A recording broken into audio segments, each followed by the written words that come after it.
जिल्हा परिषद पंचायत समिती निवडणुकांचे बिगुल वाजले।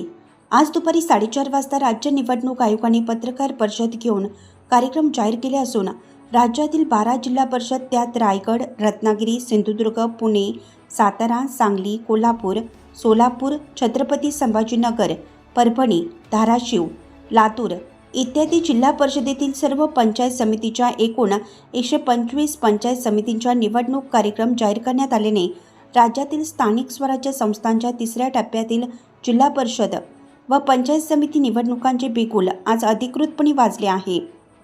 राज्य निवडणूक आयोग आज दुपारी 4:30 वाजता पत्रकार परिषद घेऊन निवडणूक कार्यक्रमाची तारीखनिहाय घोषणा केली असून त्याचबरोबर आचारसंहिता लागू झाल्याचं जाहीर करण्यात आलं आहे। या पत्रकार परिषदेत उमेदवारी अर्ज दाखल करण्याची तारीख 16 जानेवारी 2026 असून अर्ज भरण्याची शेवटची तारीख 21 जानेवारी 2026 आहे, तर छाननीची तारीख 22 जानेवारी 2026, तर अर्ज मागे घेण्याची अंतिम तारीख 27 जानेवारी 2026 आहे। मतदानाची तारीख 5 फेब्रुवारी 2026 असून मतमोजणी 7 फेब्रुवारी 2026 ला होणार असून संपूर्ण कार्यक्रम जाहीर झाला आहे, तर आदर्श आचारसंहिता लागू झाल्याचे जाहीर केलं आहे। आचारसंहिता जाहीर झाल्यानंतर कोणत्याही प्रकारचे उद्घाटन, जाहिरातबाजी, नवीन घोषणा, शासकीय कार्यक्रमावर निर्बंध येणार असून प्रशासन निवडणूक प्रक्रियेसाठी सज्ज झालं आहे।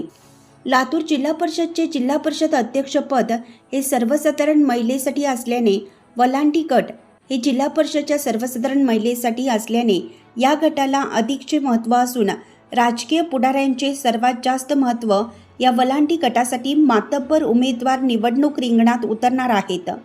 निवडणुकीच्या पार्श्वभूमीवर ग्रामीण भागात राजकीय वातावरण तापू लागलं आहे।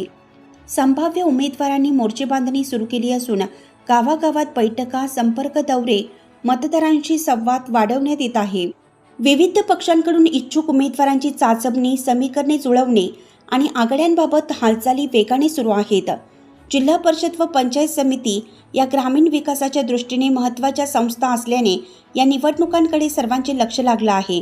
रस्ते, पाणीपुरवठा, आरोग्य, शिक्षण, रोजगार, कृषी सुविधा आदी मुद्द्यांवर निवडणूक लढती रंगण्याची शक्यता असून येत्या काही दिवसात प्रचाराला अधिक वेग येणार आहे। विस्तार न्यूज महाराष्ट्रासाठी संपादक अजित सौदागर। चालू घडामोडी पाहण्यासाठी विस्तार न्यूज पाहत राहा। धन्यवाद।